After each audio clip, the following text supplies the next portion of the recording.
말씀은 창세기 6장입니다. 사람이 땅 위에 번성하기 시작할 때에 그들에게서 딸들이 나나니 하나님의 아들들이 하나님의 딸들을 낳나 보고 자기들이 좋아하는 모든 여자를 아내로 삼는지라. 여호와께서 이르시되 나의 영이 영원히 사람과 함께하지 아니하리니 이는 그들이 육신이 됨이라. 그러나 그들의 날은 120년이 되리라 하시니라. 당시에 땅에는 네피림이 있었고 그 후에도 하나님의 아들들이 사람의 딸들에게로 들어와 자식을 낳았으니 그들은 용사라 고대의 명성이 있는 사람들이었더라. 여호와께서 사람의 죄악이 세상에 가득함과 그의 마음으로 생각하는 모든 계획이 항상 악할 뿐임을 보시고 땅 위에 사람 지으셨음을 한탄하사 마음에 근심하시고 이르시되 내가 창조한 사람을 내가 지면에서 쓸어버리되 사람으로부터 가축과 기는 것과 공중의 새까지 그리하리니 이는 내가 그것들을 지었음을 한탄함이니라 하시니라. 그러나 노아는 여호와께 은혜를 입었더라. 이것이 노아의 족보이니라. 노아는 의인이요 땅대의 완전한 자라. 그는 하나님과 동행하였으며 세 아들을 낳았으니 셈과 함과 야벳이라. 그때에 온 땅이 하나님 앞에 부패하여 포악함이 땅에 가득한지라. 하나님이 보신즉 땅이 부패하였으니 이는 땅에서 모든 혈육 있는 자의 행위가 부패하였더라. 하나님이 노아에게 이르시되 모든 혈육 있는 자의 포악함이 땅에 가득함으로 그 끝날이 내 앞에 이르렀으니 내가 그들을 땅과 함께 멸하리라. 너는 보배를 나무로 너를 위하여 유주를 만들되 그 안에 칸들을 막고 역청을 그 안팎에 치라. 내가 만들 방주는 이러하니 그 길이는 300규빗, 너비는 50규빗, 높이는 30규빗이라. 거기에 창을 내게 위에서부터 한 규빗에 내고 그 문은 옆으로 내고 상중하 상층으로 하시리라. 내가 홍수를 땅에 일으켜 무릇 생명의 기운이 있는 모든 육체를 천하에서 멸절하리라. 땅에 있는 것들이 다 죽으리라. 그러나 너와는 내가 내 언약을 세우리니 너는 내 아들들과 내 아내와 내 며느리들과 함께 그 방주로 들어가고 혈육 있는 모든 생물을 너는 각기 암수 한 상씩 방주로 끌어들여 너와 함께 생명을 보존하게 하되 새가 그 종류대로 가축이 그 종류대로 땅에 있는 모든 것이 그 종류대로 각기 둘씩 네개로 나오리니 그 생명을 보존하게 하라. 너는 먹을 모든 양식을 네개로 가져다가 저축하라. 이것이 너와 그들의 먹을 것이 되리라. 노아가 그와 같이 하여 하나님이 자기에게 명하신 대로 다 진행하였더라. 아멘.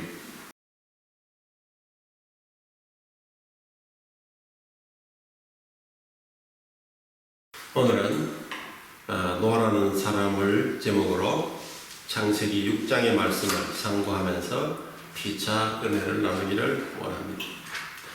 창세기 6장의 시작은 세상에 사람이 번성하기 시작했다 이렇게 말하고 있습니다. 그들에게서 딸들이 났다고 그랬습니다. 가인의 후예와 셋의 자손들이 생육하고 번성하여 드디어 지구에 상당히 많은 사람들이 살기 시작했고 이제 이 사람들과 더불어 문제들이 생겨났습니다. 우리는 오늘 하나님의 아들들이라는 말씀을 봅니다. 이들이 사람의 딸들의 아름다움을 보고 자기들이 좋아하는 모든 여자를 아내로 삼는다 그랬습니다. 이 사람의 딸은 확실히 우리가 이해하기가 쉬운데 하나님의 아들들은 누구인가 라는 의문이 생기는데 사실 이 부분은 아직까지도 확정적으로 정립해 놓은 것이 없습니다.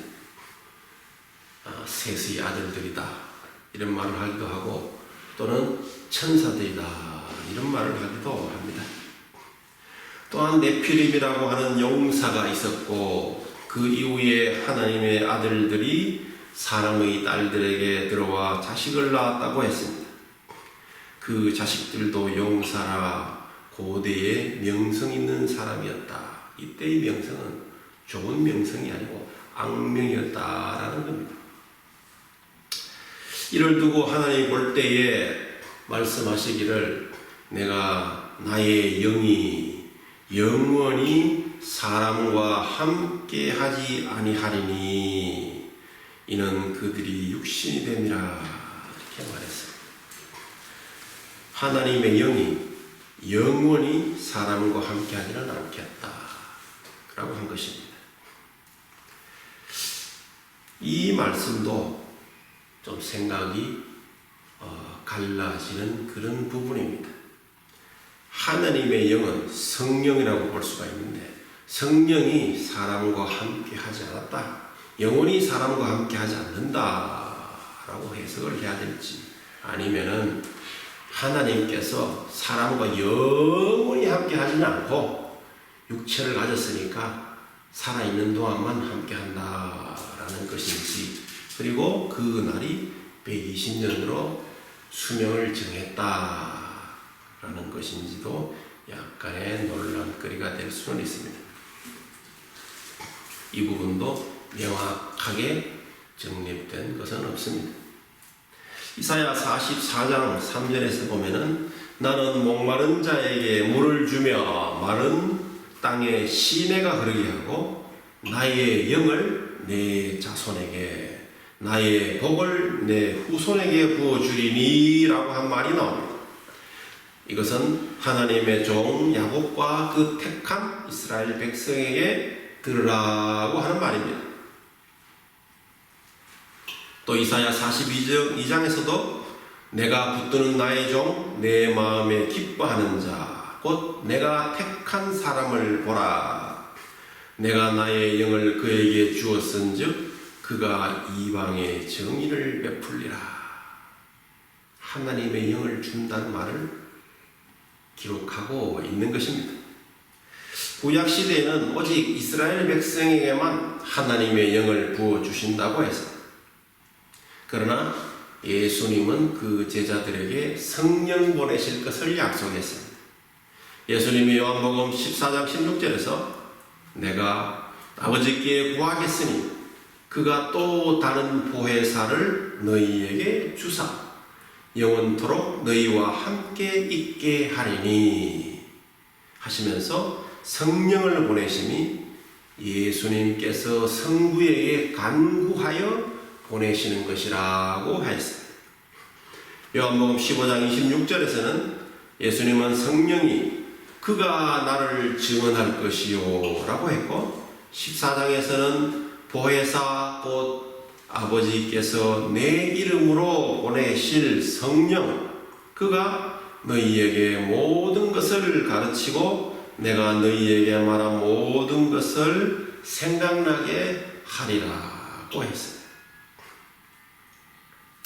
홍수로 대재앙을 주시기 전에 하나님은 인간에게 성령이 함께 하시지 않도록 하신 후에 예수님이 부활 승천하실 때에 예수님의 간구로 성령이 우리와 함께 하시게 되었다라는 것을 우리가 볼 수 있습니다. 잠언 1장에서는 나의 책망을 듣고 돌이키라. 보라, 내가 나의 영을 너희에게 부어주며 내 말을 너희에게 보이리라. 이렇게 구약에서도 자기 죄를 속죄하고 돌이키면 하나님께서 영을 주신다는 말씀은 있습니다. 이제 우리는 신약시대에 예수님께서 부활 승천하시고 난 이후에 살고 있는 이 시대에 살고 있으니 우리를 위해서 보내신 성령을 받았습니다. 성령을 받았으니 회개하고 주님 앞으로 나아가면 우리 모두 하나님의 영을 받고 성령이 함께하는 삶을 살아갈 줄로 믿습니다. 아멘. 여호와께서 사람의 죄악이 세상에 가득하고 그의 마음으로 생각하는 모든 계획이 악할 뿌림을 보셨다 그랬습니다. 이 노아가 살던 그 시절 그때까지 하나님께서는 이 땅에 죄악이 가득했다고 합니다. 땅 위에 사람 지으셨음을 한탄했다고 그랬습니다. 근심했다고 그랬습니다. 그래서 하나님은 말합니다. 내가 창조한 사람을 지면에서 쓸어버리겠다. 다 없애버리겠다. 엄청난 하나님의 근심이었던 것입니다. 사람뿐만 아니라 가축과 기는 것과 공중의 새까지 이 땅을 기반으로 살아가는 모든 숨쉬는 것들은 다 내가 없애버리겠다라고 결심하였습니다. 하나님은 인간에 대해서 엄청나게 실망했던 겁니다. 인간과 같이 살고 있는 지상에 있는 모든 것을 지워버리기로 했습니다. 그러나 하나님은 그 중에도 사랑이 있으셔서 일부를 남겨주시기로 했던 겁니다. 당시의 세상은 하나님 앞에 너무나 부패했고 포악한 일들이 땅에 가득했고 모든 혈육이 있는 자의 행위가 부패했다고 그랬습니다. 땅의 모든 것이 엉망이었습니다. 세상의 끝날이 이르렀습니다. 하나님이 결심했습니다. 이대로는 도저히 안 되겠다. 이것은 내가 바라던 창조의 결과가 아니다. 이대로는 그냥 둘 수 없어서 엎어버리고 새로운 세상을 만들겠다라고 결심한 것이 바로 대홍수입니다. 지구상의 모든 사람을 멸종시키고 새로운 창조를 하시겠다는 생각을 하지는 않은 것 같습니다. 모든 사람을 다 죽여버리고 새로 흙으로 사람을 만들어서 새로운 시작을 해야 되겠다. 이런 생각은 하시지 않았습니다. 그래서 그 중에서 택함을 받은 사람을 정해서 다가올 재앙을 준비하게 하시고 인간의 존재를 이 땅에서 이어나가게 하셨다는 겁니다. 이 사명을 담당할 사람을 하나님은 노아로 선택했습니다. 노아는 누구냐? 그 시대에 살아가던 그 시대의 완전한 자라고 했습니다. 완전한 자라는 것은 하나님 보시기에 완전히 마음에 들었다라는 그런 뜻입니다. 하나님 보시기에 완전했다는 뜻입니다.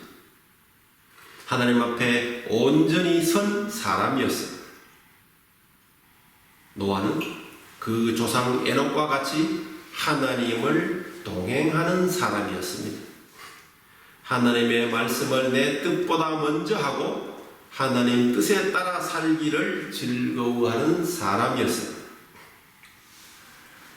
노아가 태어났을 때 그의 6대의 조상까지 살아 있었습니다. 6대 할아버지가 다 살아 있었다는 겁니다. 그들은 게난, 마할랄엘, 야렛, 에녹, 무두셀라 그리고 노아의 아버지 라멕이었습니다.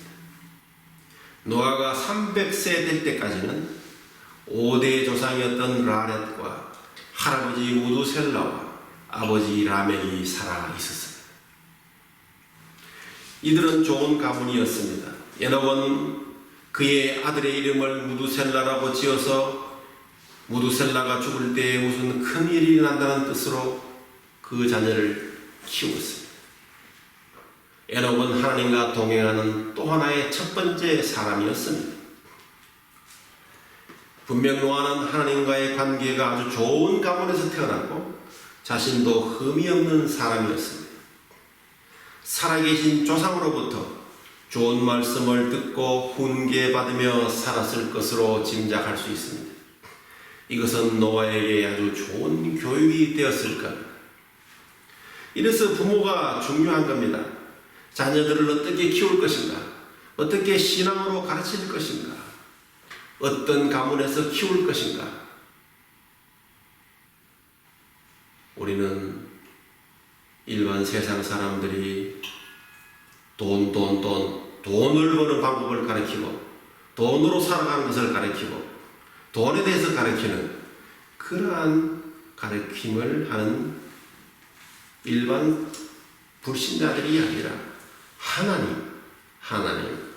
또 하나님을 가리키는 성도의 가정이 되어야 될 줄로 믿습니다.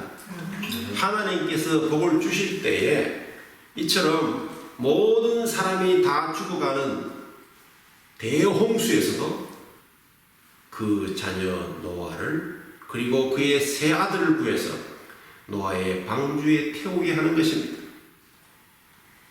지금과 같은 코로나 바이러스가 흥할 때에 많은 사람들은 경제적으로 힘들다, 소위 말하는 돈이 없다, 살아가기 힘들다, 그렇게 말을 합니다. 그러나 이런 와중에도 하나님께서 복을 주시는 사람은 이때에도 큰 돈을 벌 수 있고 이때에도 더 많은 부를 취할 수 있는 그런 것입니다. 우리는 내가 아무리 똑똑하고 내가 아무리 많은 것을 안다고 하더라도 그것이 내 물질로 돌아오느냐 하는 것은 별개의 문제라는 것을 우리가 생각할 필요가 있습니다. 우리는 하나님께서 복을 주실 때 앞으로 넘어지는 것처럼 보이는 것이 마치 손해를 보는 것처럼 보이는 것이 그게 하나님께서 손을 내시면 이득이 된다는 거예요. 그것을 알아야 된다는 겁니다. 노아에게는 세 아들이 있었습니다. 셈과 함과 야벳이었습니다. 그는 하나님이 주신 사명을 감당하도록 명령받았습니다. 하나님은 노아에게 길이가 150여 미터가 되고 높이가 15미터가 되고 너비가 25미터나 되는 크기의 방주를 만들었습니다. 길이가 150m면 엄청나게 큰 배입니다. 현대에 나오는 큰 배들도 150m 그 정도밖에 되지 않습니다. 1km짜리 배 이렇게 없습니다. 지금 생각해 보기 바랍니다. 이때 무슨 기술이 있겠습니까? 무슨 공구가 있었습니까? 무슨 전기가 있어서 자르고 톱질하고 할 수 있었겠어요? 다 손으로 해야 되는 그러한 시대였습니다. 지금처럼 홈디포가 있어서 가서 못을 사가지고 못을 뚱땅뚱땅 치기만 하면 되는, 망치도 다 만들어져 있어서 치기만 하면 되는 그런 시대가 아닙니다. 아무것도 없는 시대예요. 산에 풀과 나무는 있었겠지. 바로 큰 것들을 가지고 맨손으로 공구를 만들어서 써야 되는 그런 시대였다는 것을 생각할 때에 이 배를 만든다는 것, 특별히 이 배를 3층 배로 만들라고 하나님께서 지시했는데 얼마나 많이 걸렸을까 하는 생각을 하게 됩니다. 그리고 노아가 어려서부터 무슨 배 만드는 전문 기술자가 아니라면은 만들다가 보면은 실수하기도 하고 만들다가 보면은 잘못 만들어서 뜯어 고치는 일도 분명히 있었을 겁니다. 그렇다면은 그 시간은 많이 걸렸을 것입니다. 그런데 이렇게 많이 걸린 시간이 하나님으로 봐서는, 하나님에게는 악한 자들에게 회개하고 돌아오라고 기회를 준 시간이었다는 겁니다. 그래서 어떤 사람에게는 하나님의 심판이 느리다고 하지만 하나님은 그 시간을 기다리는 시간으로 기다리고 계셨다는 겁니다.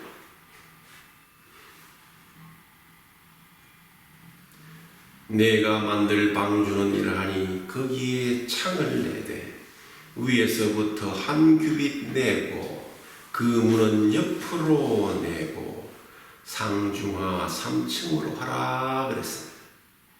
혈육 있는 모든 생물을 각기 암수 한 쌍씩 방주로 이끌어서 너와 함께 생명을 보존하게 하라고 했습니다.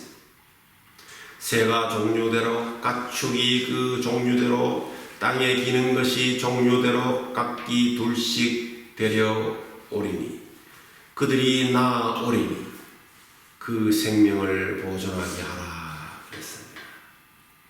노아 부부와 그 아들과 며느리가 방주에 동물을 집어넣기 위해서 말을 타고 잡으러 다니거나 뛰어다니면서 닭을 잡으러 다니거나 오리를 잡으러 다니거나 못 잡아서 헐떡거렸다거나 이러지 않았다는 것. 살게 할 동물은 하나님께서 제 발로 걸어서 방주 앞으로 오게 했다라는 사실을 기억하시기 바랍니다. 살 자는, 하나님께서 살릴 자는 방주 앞으로 걸어가게 했다는 겁니다.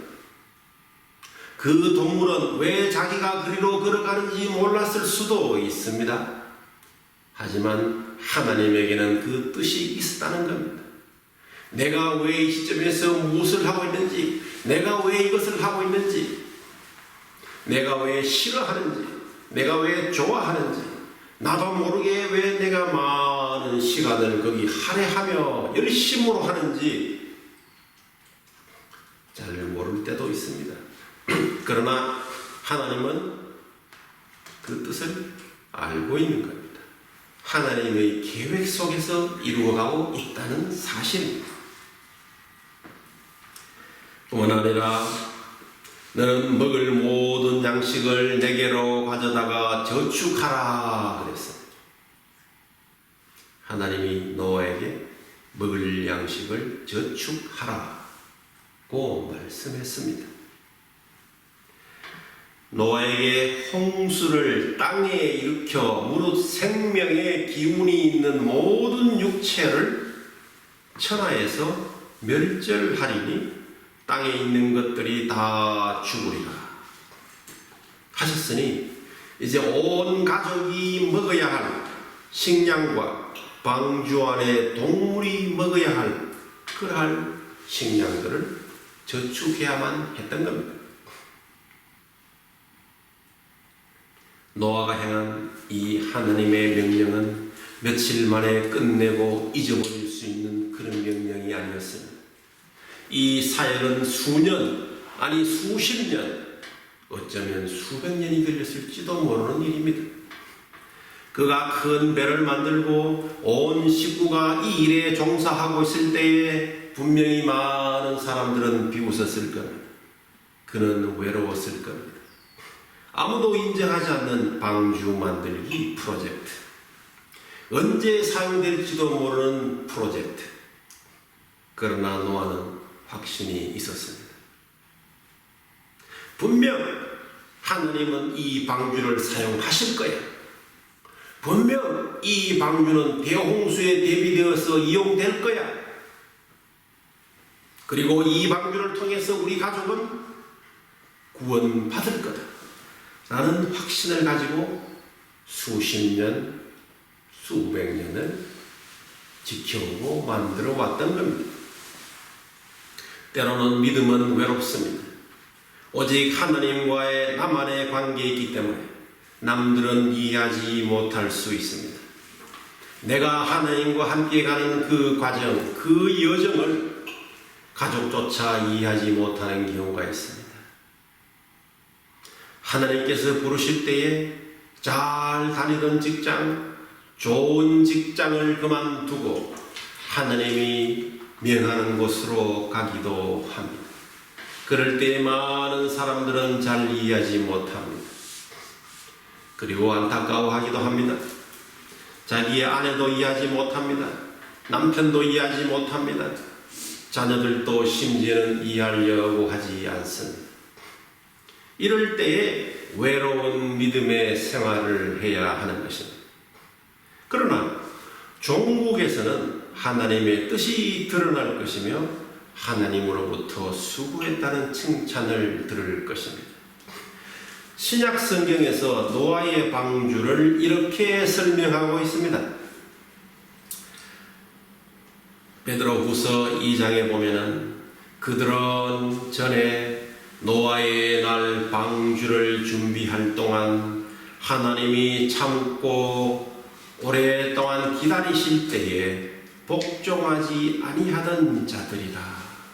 바로 이들은 노아의 방주에 타지 못한 자들입니다. 방주에서 물로 말미암아 구원을 얻은 자가 몇 명뿐이니 겨우 8이라. 하나님이 범죄한 천사들을 용서하지 아니하시고 지옥에 던져 어두운 구덩이에 두어 심판 때까지 지키게 하셨으며 옛 세상을 용서하지 아니하시고 오직 의를 전파하는 노아와 그 7 식구를 보존하시고 경건하지 아니한 자들을 세상에 홍수를 내리셨으며 그랬습니다. 또 유다서에는 자기의 지위를 지키지 아니하고 처소를 떠난 천사들을 큰 날의 심판까지 영원한 결박으로 흑암에 가두셨고 그랬습니다. 그러나 예수님으로 인해서 그 재앙의 물이 이제는 구원의 표로 바뀌게 되었습니다. 물론 예수님께서 부활하심으로 말미암아 이제 너희를 구원하는 표니 곧 세례라. 이는 육체의 더러운 것을 제하여 버리는 것이 아니요 하나님을 향한 선한 양심의 간구라 그랬습니다. 그는 하늘에 오르사 하나님 우편에 계시니 천사들과 권세들과 능력들이 그에게 복종하느니라 그랬습니다. 물이 홍수 때 재앙의 도구로 사용되었는데 이제는 물이 구원의 표로 사용된다라는 사실. 그것이 바로 예수님이 그 물을 바꿨다는 거죠. 물에 대한 의미를 바꿔버린 겁니다. 노아를 통해서 징벌하시던 홍수의 물이 예수님을 통해서 생명수로 바뀌게 되었습니다. 홍수는 지나갔고 예수님의 생명수가 여러분을 기다리고 있습니다. 홍수 시대에 태어나지 않았음을 감사해야 될 줄로 믿습니다. 이 시대는 예비하신 예수님을 따라 생명수를 얻을 수 있으니 더욱 감사할 뿐입니다. 노아는 의를 실현하여서 방주를 만들었고 인류의 생명을 유지하게 하는, 이어가게 하는 데 사용되었습니다.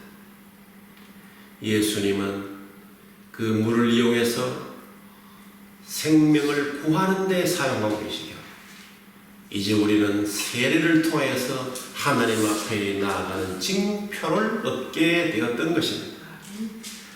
저와 여러분도 이 생명수를 마시고 예수님과 함께 동행하여 구원을 얻는 축복된 성도가 되시기를 축복합니다. 아멘. 기도하겠습니다.